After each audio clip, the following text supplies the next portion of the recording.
এই যে আমি ফুলকপির পাতাগুলাকে সিদ্ধ করতে দিয়ে দিয়েছি, এখন সিদ্ধ হচ্ছে। ফুলকপির পাতা আমাদের সিদ্ধ হয়ে গেছে, আবার আমরা নামাবো। আমি এটা ফুলকপির পাতাটা বাঁটবো এখন। লঙ্কা দিলাম, রসুন দিয়েছি, একটু হালকা লবণ দিয়ে দিচ্ছি, দিয়ে বাঁটবো।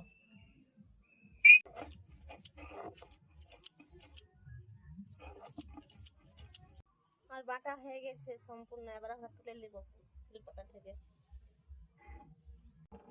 আমরা গ্যাসের মধ্যে কড়াইটা চাপিয়ে দিয়েছি, এবার তেল দিচ্ছি আমি।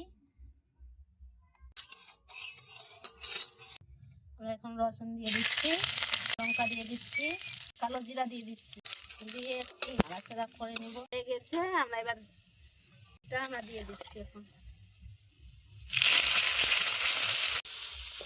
যে হালকা হলুদ দিয়ে দিচ্ছি, হালকা চিনি দিয়ে দিলাম। এবার ভালো করে আমি এটা কষাচ্ছি। এটা আমাদের ফুলকপির পাতাটা ভর্তা বানানো হয়ে গেছে, এবার আমরা নামাবো।